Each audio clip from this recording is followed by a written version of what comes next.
नमस्कार दोस्तों, कैसे हैं आप सब। आज मैं लेकर आई हूँ आप सबके लिए अजा एकादशी व्रत कथा और महत्व।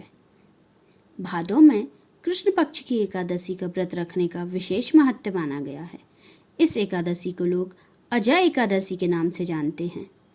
अजा एकादशी हिंदू धर्म और मान्यताओं में एकादशी का बहुत ही महत्व है। इस दिन भगवान विष्णु की पूरे विधि विधान और श्रद्धा भाव के साथ पूजा अर्चना की जाती है। साल में कुल 24 एकादशी पड़ती हैं।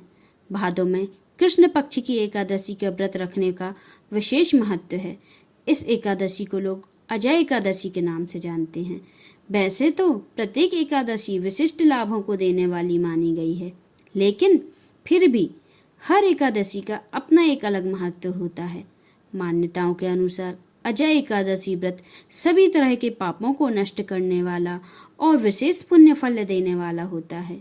इस व्रत को करने वाले व्यक्ति सभी सुखों को भोगकर अंत में विष्णु लोक को प्राप्त करता है। पौराणिक मान्यता के अनुसार इस व्रत में सीधे तीर्थ में दान, स्नान दान, कठिन तपस्या और अश्वमेध यज्ञ से भी अधिक फलदायी माना जाता है। इस दिन भगवान विष्णु के साथ माता लक्ष्मी जी की पूजा करनी चाहिए। इस व्रत से प्रसन्न होकर भगवान विष्णु अपने भक्तों के सभी दुखों का निवारण करते हैं।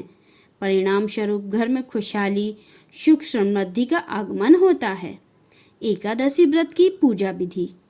मान्यता के अनुसार एकादशी के दिन भगवान विष्णु के साथ लक्ष्मी जी की पूजा करना अति फलदायी और शुभ होता है। इसीलिए इस दिन दोनों की पूजा एक साथ करनी चाहिए। एकादशी के दिन सबसे पहले सुबह जल्दी उठकर स्नान कर लें। घर के मंदिर में पाठ पूजा और दीप प्रज्वलित करें। इसके बाद भगवान विष्णु और माता लक्ष्मी की प्रतिमा पर गंगा जल से अभिषेक करें। उन्हें सुंदर पीले वस्त्र पहनाएं और चंदन लगाएं। इसके बाद पुष्प और तुलसी अर्पित करें।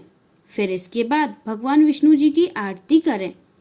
आरती के बाद विष्णु जी को सात्विक भोग लगाएं। भोग में तुलसी का पत्ता जरूर रखें, क्योंकि बिना तुलसी के भगवान भोग अधूरा होता है। पूजा पाठ के बाद पूरे दिन भगवान विष्णु का ध्यान और जप करें। अजा एकादशी की पौराणिक कथा।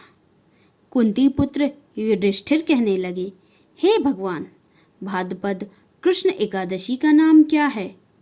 इस व्रत को करने की विधि तथा इसका महत्व कृपया करके कहिए।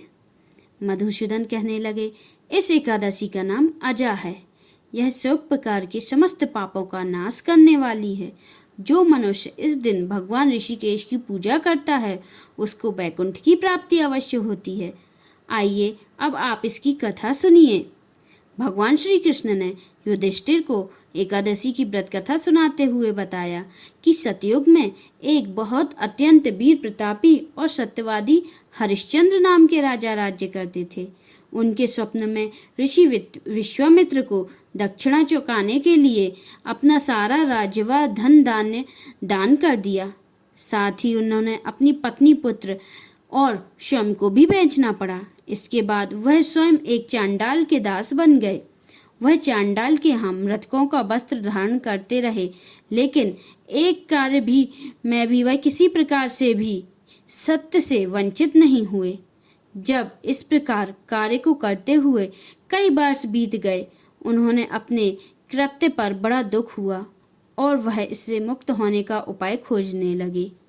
वह सदैव इसी चिंता में रहते कि मैं इस नीच कर्म से मुक्ति पाने के लिए क्या करूं। इस चिंता में राजा को कई वर्ष बीत गए।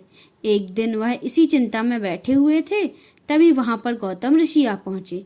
राजा गौतम ऋषि को देखकर काफी प्रसन्न हुए। हरिश्चंद्र ने उसे दंडवत प्रणाम किया और अपनी दुख भरी कथा सुनाई। राजा हरिश्चंद्र की दुख भरी कहानी सुन महर्षि गौतम भी अत्यंत दुखी हुए और उन्होंने राजा से कहा, हे राजन, आज से 7 दिन बाद भाद्रपद की कृष्ण पक्ष की एकादशी आएगी।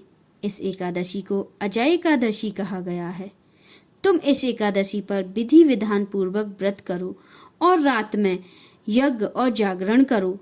इससे व्रत के पुण्य प्रताप से तुम्हारे समस्त पाप नष्ट हो जाएंगे और बैकुंठ लोक की प्राप्ति होगी। यह कहकर गौतम ऋषि अंतर्ध्यान हो गए।